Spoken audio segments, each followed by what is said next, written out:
Hey there, folks. I wanted to record another video, and my homework for the week is to take notes before I make a video. I've been wanting to do a YouTube channel for a very long time. There's a lot of things that I want to share, a lot of thoughts that I wanted to share around fostering, and other topics as well. And in an effort to just do it and not overthink it and not let all of the doubts and the whispers and the excuses sort of stop me from moving forward, I have just been recording straight through. I pick a topic and then I just talk. And then a lot of times what will happen is later on I'll think to myself, oh, you should have said this and you should have said that. So today I decided I'm going to take notes. The topic today is a little bit of a hot topic in the world of foster care. And I don't think that the answer really lies in any kind of an absolute.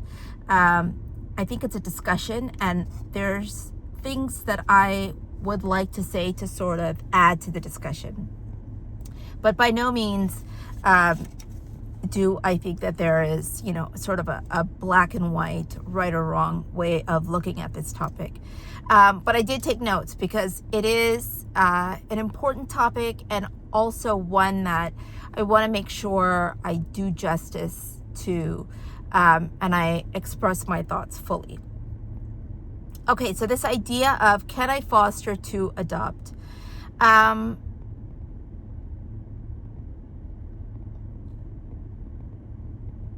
First of all, this term, foster to adopt, it bothers a lot of people. And if I'm honest with my opinion, it's not really a term that I prefer as well, because I think that fostering and adopting and having biological children are three separate entities. They are not one and the same. And I think that you have to have a different intention for these three things. And actually, if I really am honest, I think ultimately you really have to have one intention, but I'll get to that later. But essentially, I think there are three different intentions with these three different things. They're not the same. And if you view them the same, and if you try to plug and play and use them interchangeably in your life, that can be really problematic. And hopefully that will make sense by the end of, at the end of this video. Foster care, the purpose of foster care is always to try and reunify families. Something went wrong. Something has gone wrong. Kids were removed from the care of their family members. And the goal of foster care always, first and foremost, is to help heal that family and help reunify that family. Adoption is one where either parental rights are terminated or parents have relinquished their rights. And the idea is that somebody else will permanently raise and assume the responsibility of, for all practical purposes, the social responsibilities of parentage for these kids. And having biological children, we understand it. You want to have kids, you biologically have children. The reason that I put that category as a third in this conversation, because I think that it's important to distinguish the different types of parenting involved in each of these different pathways. When we say that the goal of foster care is reunification, first and foremost, always, the truth is that most people, not all people, but most people do come to fostering with the intention of adoption. That's just the truth. Most people open that door because they want to ultimately adopt. Now, I know that that's a hot take. I know that that's controversial. I know that that's frowned upon, if not hated. But I if I'm honest, I think it's okay to come to fostering through that door. We came to fostering through that door. And I think it's okay as long as you understand that adoption is different from fostering and you have that presence of mind to work on separating your intentions for these two different paths.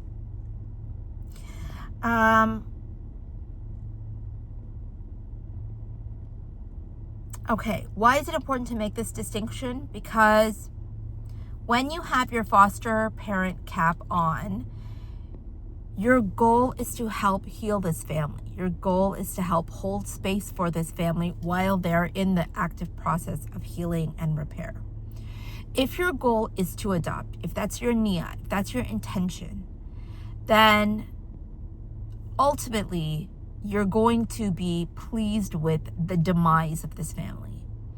And that's just kind of gross. Even in situations where there is extreme circumstances, you have to exhaust. There are certain channels put in place to exhaust first, trying to heal and mend and repair the existing family. If it is an extreme case, then the likelihood is that they will fast track the path towards adoption. That is not super common. It does happen, but it's not super common. Most of the time, kids enter foster care because there is a workable plan in place for their family members to heal and get better and work towards getting their kids back. And if you are taking care of children and you are focused on the adoption part of it, you're going to be doing this thing where you perhaps in name or in verbiage, you are there to support the family, but very, very, very, quick beneath the surface, you're sort of rooting against them. And, if I'm just totally honest, that happens. It happens if you dwell too much on the adoption aspect of, what it is you want. When we first started fostering, I found myself in that place where I didn't want to admit that I was secretly hoping that things would kind of fall apart for the bio family, for the natural family. And that was a really yucky place to be. And every single time I recognized that feeling in myself, I realized I need to purify my intentions. It's sort of like a red flag. A red flag is coming up that your intentions are not sincere. So I framed this conversation from the lens of purifying our intentions, because as Muslims, actions are judged by their intentions, and intentions are big. We work on what's going on inside of our heart and our mind. And we want to make sure that when we do a deed, we're doing it purely for the sake of God and in the most upright way. And that process and that path looks like us really sort of working on our intentions. And so when we talk about this conversation of can you foster to adopt? No, you can't technically foster to adopt. You can foster, and another way of saying it that I actually like a little bit better is that you're fostering, but you're open to adoption. Even the folks that say that they're fostering and they're open to adopting, I think sometimes people will say it and in their hearts, they're really just there to adopt. So if you're going to say the words, I'm fostering and I'm there to support the family and I'm there to support reunification, you have to continuously work on checking your intentions and making sure that you're really there to support the family in whatever capacity that you can.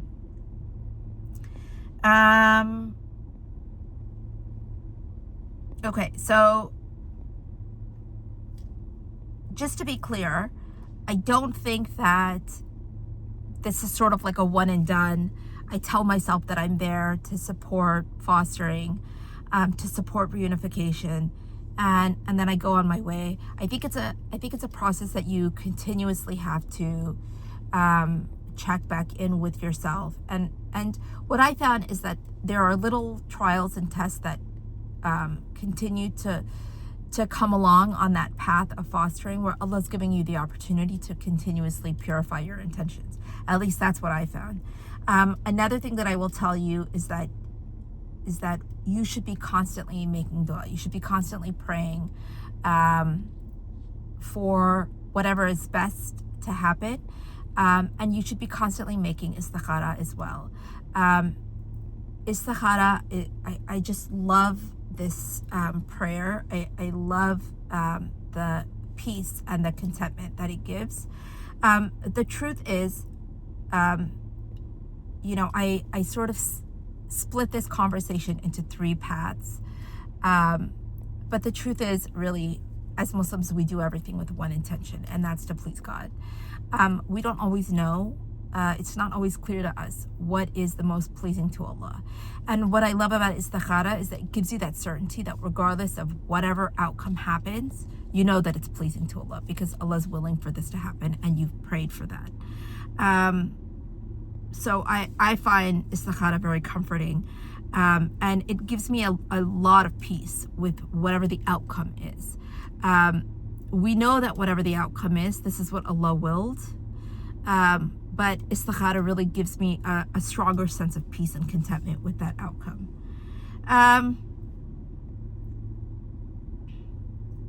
Why is it important to be strictly in the fostering lane if you're in this path towards adoption? It's important to stay really in that lane of fostering, because even if you want to adopt, you want to adopt in the most ethical and upright way possible. And nobody wants to steal a child. Nobody wants to engage in trafficking a child. If you really want to provide long-term permanence to a child, and I don't think that there's anything wrong with that intention, you want to be able to look that child in the face, especially if you were the foster parent on their case, and you want to be able to stand and tell them that you did everything that you could to support their family. I will tell you that I know a lot of people that are adopted, and even adoptees that come from very stable homes, like adoptive homes, they all struggle with identity in some way, shape, or form. It's just part and parcel of the trauma of being separated from your natural biological family. And I think as more and more of the conversation, historically, we've always looked at adoption through the lens of the adopter, the ones who wanted to take care of these kids. And that's really one perspective. Now adoptee voices are becoming much more heard. They're becoming much more common. They're becoming a much greater part of the conversation, as they should be. And part of that conversation, it sort of gives us sort of like a flash forward of, if you do end up adopting, what life is going to be like as that adopted child grows into an adult. And when you are having those hard conversations with that child, I just want to be able to look them in the face, and I want to be able to tell them with true sincerity, I did everything that I could to try and heal your family and keep you all together. And it was beyond what we were capable of doing. So I think it's important, if you're going to foster, that you do so purely with the intention to really support reunification. If you are not in that place where you have the ability to do that, where that's too challenging, where it's just something logistically that you cannot and don't want to do, there are ways to adopt without really fostering. Those ways would be to foster children that are perhaps a little bit older, children whose parental rights have already been terminated, and they're essentially what's termed legally free for adoption.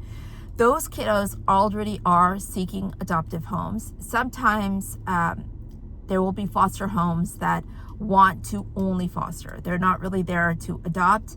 If every foster home adopted, then they wouldn't be able to foster very many kids. So a lot of homes, they just want to foster. And so when a child becomes available for adoption, they will let their agencies know to look for an adoptive only family. Or an adoptive family. So it is possible that you could get a child that is legally free for adoption. And technically that's considered fostering to adopt, although you're not technically fostering with like emergency placements or things like that. So that's an option if you don't want to support reunification, or you just don't think that you can. I just wanted to make a few points, and this is specifically for the Muslim community. When people think about the idea of supporting reunification, I know when I've had this conversation with people, it kind of looks like their hearts hurt a little bit, because the truth is they really do want to provide permanence. And this kind of comes back to our earlier conversation about having 3 different intentions and 3 different paths to parenting. Sometimes people come to adoption because they cannot have children, or because having children is difficult. If that is the case, then that is something that you have to heal from. Because if you're going to do the route of fostering or the route of adoption, or both, neither of those paths are going to ever fill that desire that you had for having a biological child. It is a separate desire. And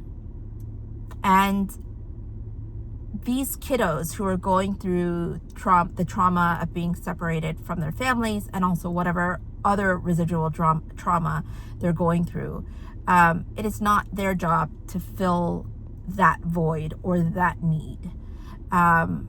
That is something that I think people need to heal and work on within themselves, apart from another form of parenting or caregiving. I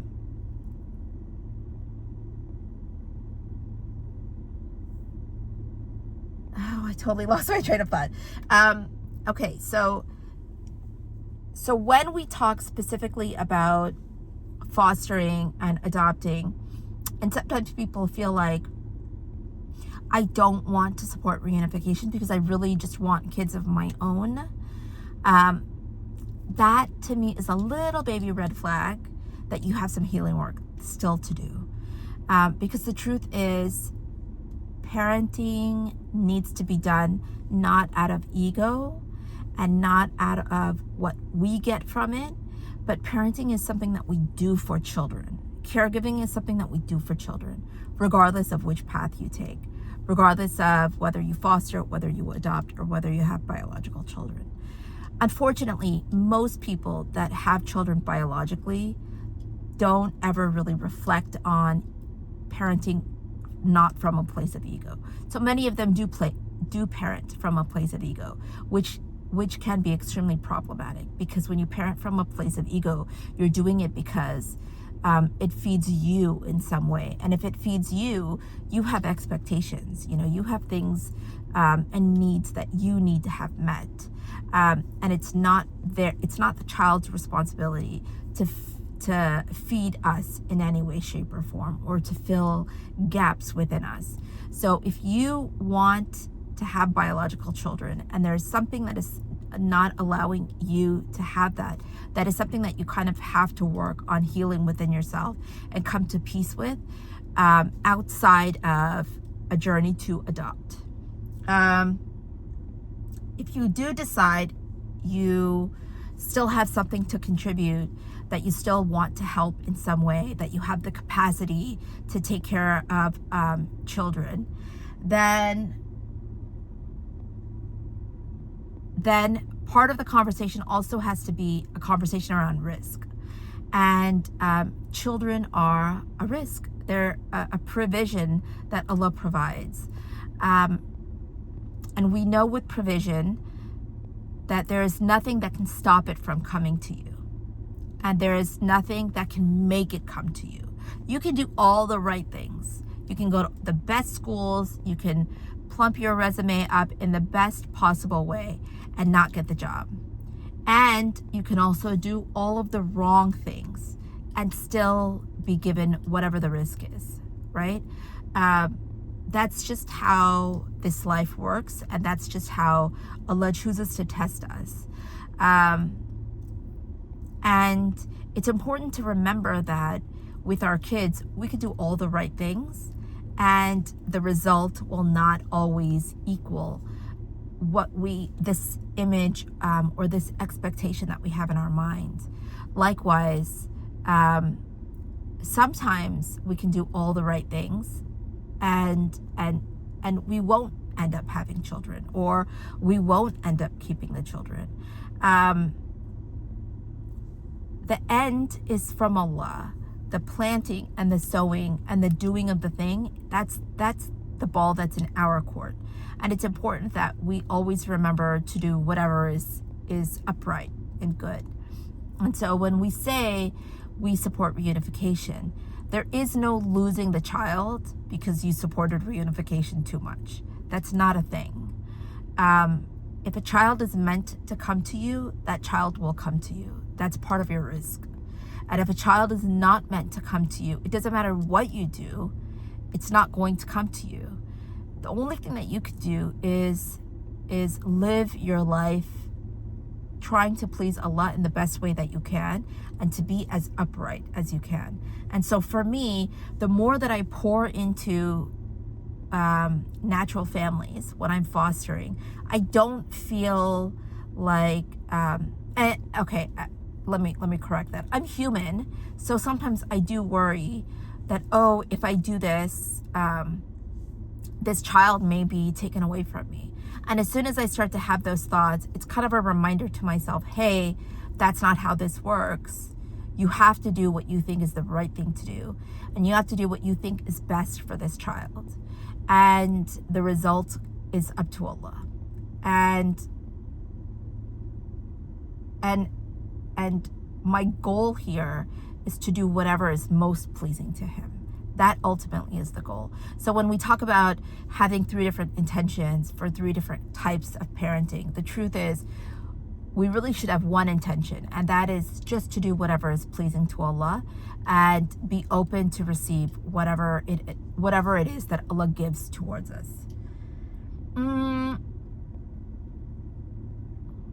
Okay. I talked about the ego. I didn't talk about this yet, but in Islam, we look at children as an amana. We look at them as a trust. And we look at them as a loan from Allah that we are supposed to take care of.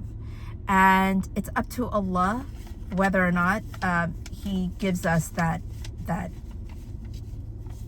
gift of being able to take care of them.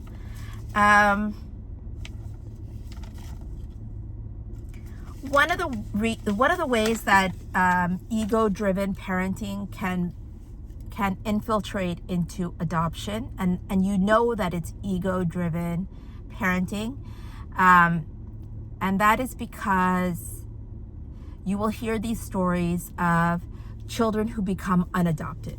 Now, we haven't really talked about this a lot yet on this channel, but fostering and adoption is traumatic. It's traumatic for kids. And these are kids that have experienced things that perhaps your biological children might not experience.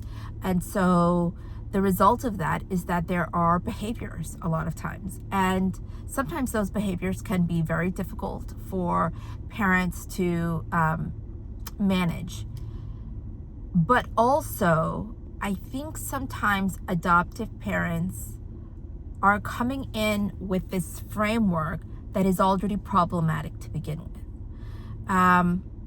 It is perhaps love that is conditional. It is perhaps a version of what this child will grow to look like and what parenting this child will grow to look like.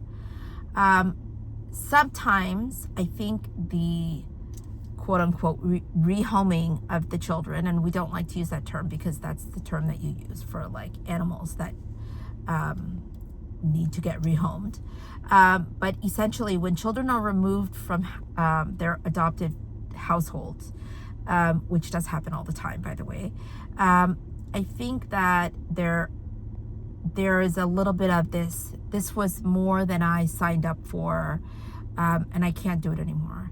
And the truth is, I empathize with those families because a lot of those families are dealing with unimaginable difficulty. It really is extremely difficult sometimes, the behaviors that are there.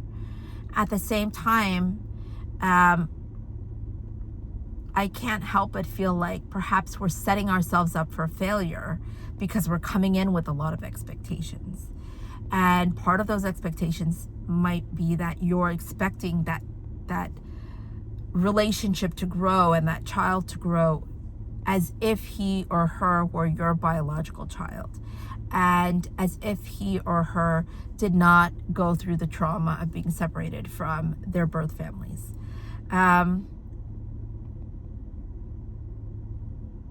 So I, again, not a right or a wrong. I really just want to sort of bring up some food for thought and just share some of my own ideas around fostering and adoption and this whole notion of parenting to begin with.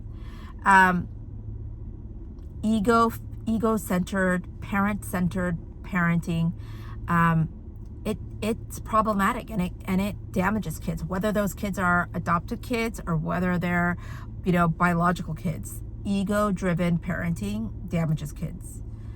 Okay, what else did I want to talk about?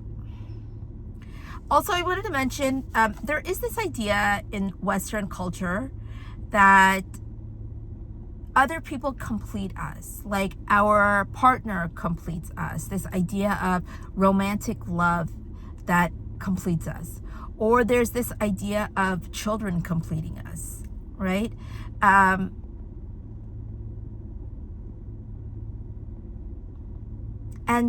the truth is, we all, even though in Islam we say marriage is half our deen, it's half our deen in the sense that the people that are near and dear to us are like mirrors that hold up the truth of who we are.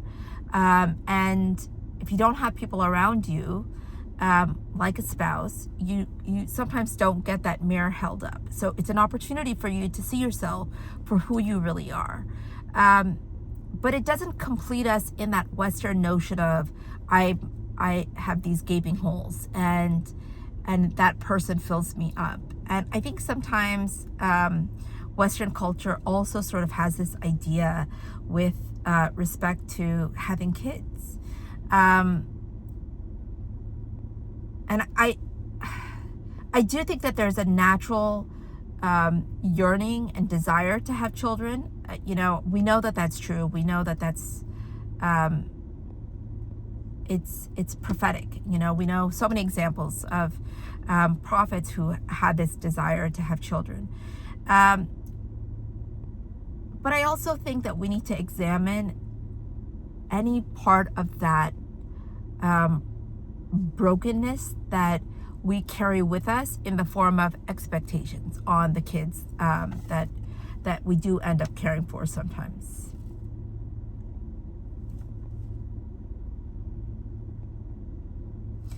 And I also just kind of wanted to end with this idea of, part of this ego-driven view of having kids is just having this idea that we own children, that these kids are ours.